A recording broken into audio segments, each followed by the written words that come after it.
7 students in our class, 4 who are able to perform for you tonight. We have Amanda, Gary, Tom, and Rich. These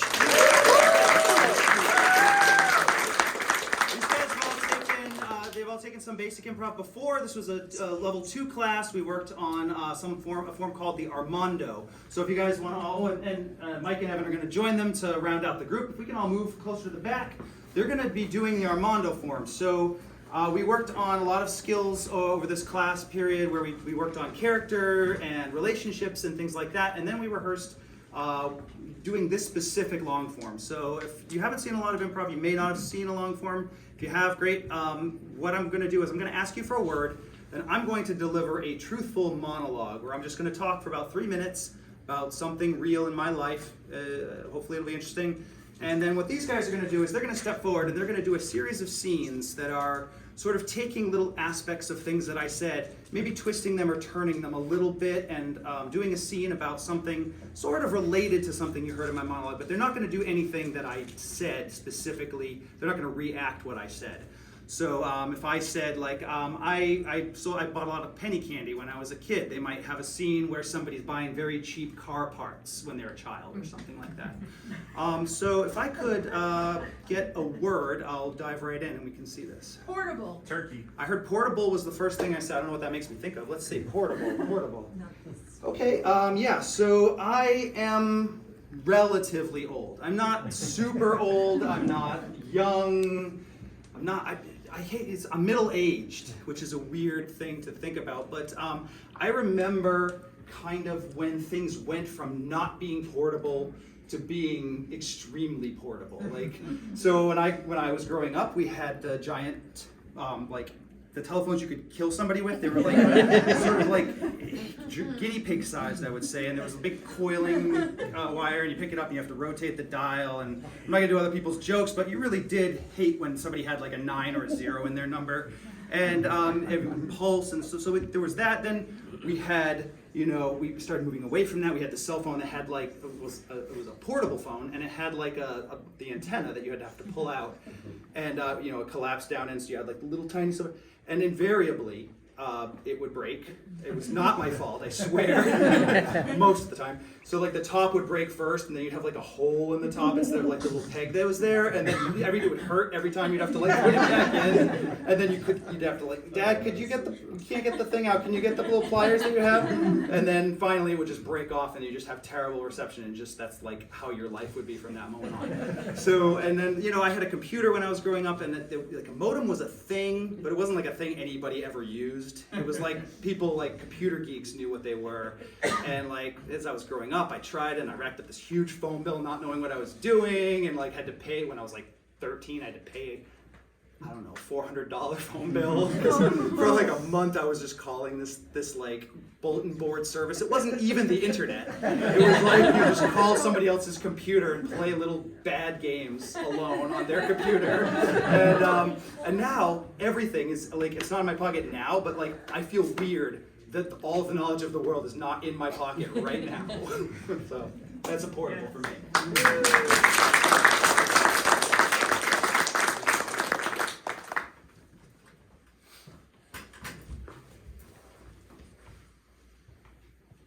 If there's anything I teach you, boy, it's get your own damn tools. Dad, I'm trying to fix the gate. Why can't I use your tools? You've skated by it too long. I'm just trying to be like you, Dad. 32 years. Not only have you not moved out. Dad, have you seen prices of apartments and... Son, when I was your age, What, Dad? I would look at the price of an apartment, I'd say that's a challenge to me. And I don't mean a challenge as in I'm gonna whine about it, oh, it's expensive. I meant a challenge as in, Dosh Garnet, I'm gonna pull up my suspenders. I'm gonna make the money to earn that apartment. Likewise, Dad, I could give you this ratchet. I could give you this 1/4-inch ratchet with the 10mm socket on it, because everything's 10 millimeters these days. You don't have to give it to me. I'm just trying to fix the fence because I broke the fence and I'm sorry.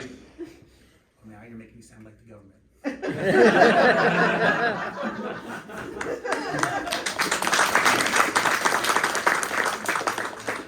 Admiral!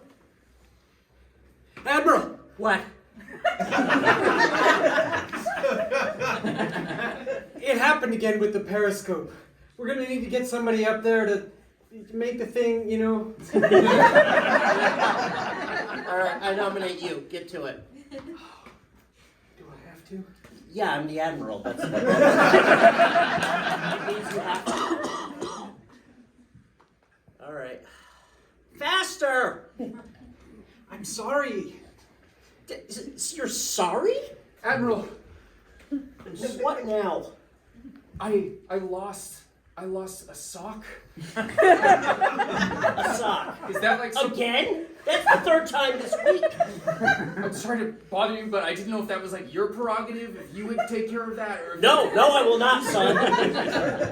Okay. Did the Navy not train you to take care of socks? I just didn't know. How's the periscope coming? Admiral, does my regulator look okay? Yeah, it's great. It's great. But right now I can't see if we're about to Admiral, we have a problem with the computer room. Oh my God, this ship is awful.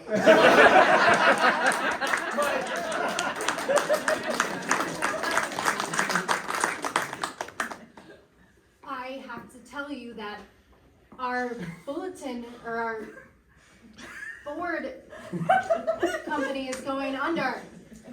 Even after this model 1965-A that I designed, it has cork on the left and the whiteboard on the right. You mean to tell me you can't sell this?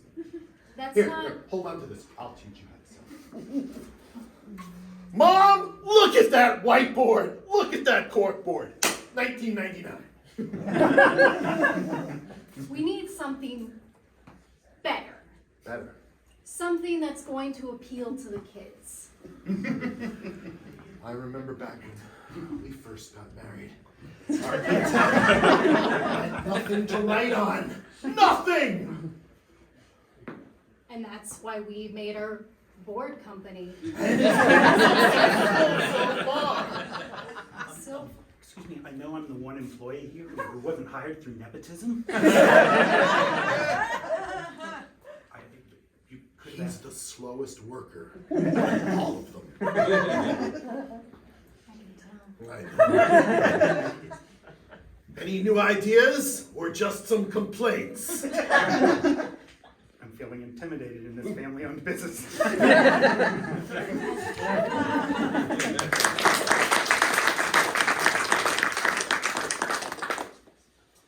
Hi, gorgeous. You've got 1-900 kickball.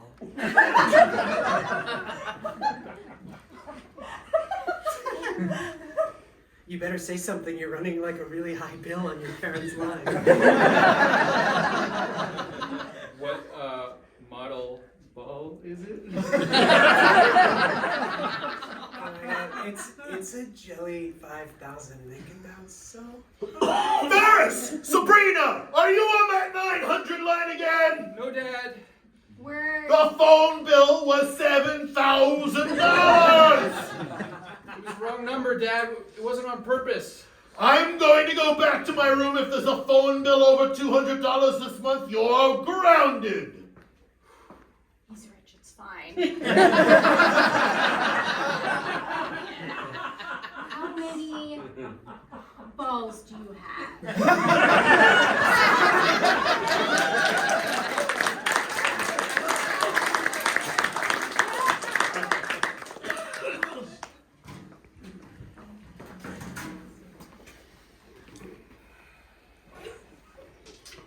Now, Sabrina, Tabitha, I think you'll agree with me that I'm relatively good looking.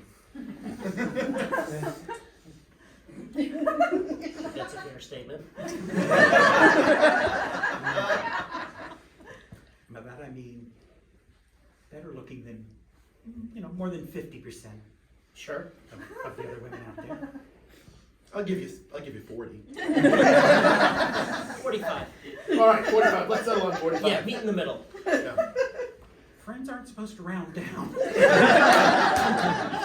have to do with that modeling shoot that you did last week in Idaho? It does. It really does. Tell him the man who shot that with that disposable portable camera wasn't really an agent, 'cause I don't want to tell her. Look, the man that shot that shoot.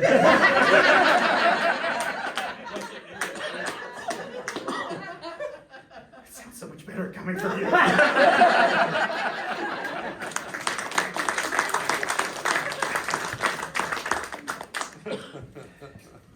Well, 37th birthday, I guess you're gonna have to put me on that torture rack. Maybe get an Iron Maiden or something, close it around my head.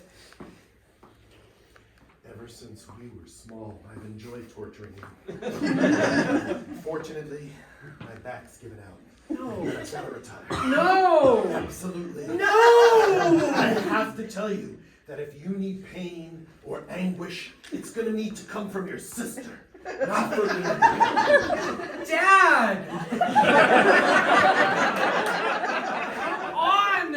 I understand your need for pain, but your grandfather and great-grandfather before me, they retired right around this age. And it was hard for me too! I know how you feel! It's a different kind of pain, a pain in here. No. And not down there. No, I reject everything you're saying. Discipline me, I've been bad. Again, your mother and I have decided it is time for you You can't. to find a professional to take care of your pain needs. do this to me. Every year we have another child, and every year they say the same thing to me. It is time to grow up. I understand. Maybe you could put me on the rack and stretch me a little. Dad, Yes. are you attending to our needs? Unfortunately, I mean, you have kids every year. I have to take care of Reginald first. Gotta get him out of the family before I can start. He was always your favorite Yeah. to torture. Dad, No, if you're retiring, it is who's time. gonna whip these It is guys? time for me to leave. Can I? We're feeling neglected. We have pain needs.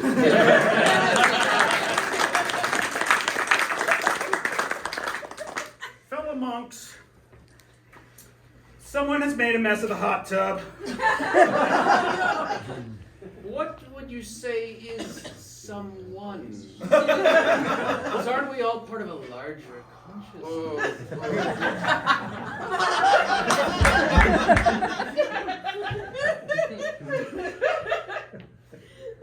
If I may, Brother Tobias. Perhaps we could all meditate on it for the next 72 hours. Meditating does not solve this. There's a ring around the tub. Is it a brass ring? Because someone reported one missing recently.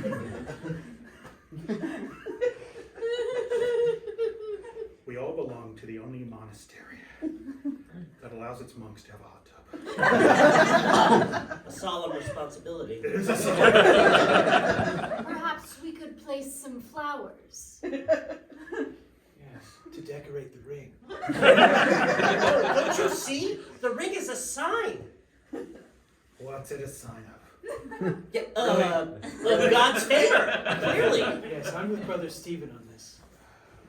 It's a sign of the never-ending infinite cycle of life and death and rebirth. And I think we should celebrate this by having a soak. The only thing that's being reborn again is the algae.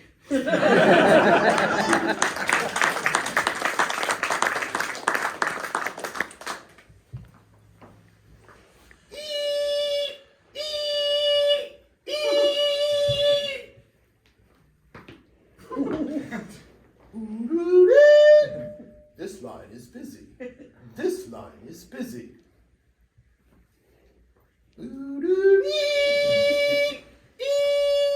Honey, are you on the line? I'm trying to make a call. Hang up on the computer. Come on. Sorry, sweetie.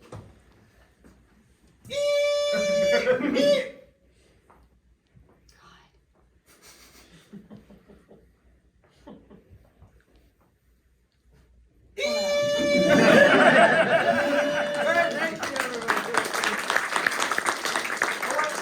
want to thank these guys, and we also have Al is in the group, is in the audience. He was in the class as well. We had a couple other students who couldn't make it tonight, so we want to spotlight our students. This was a great show, so we could have another hand for Amanda, Gary.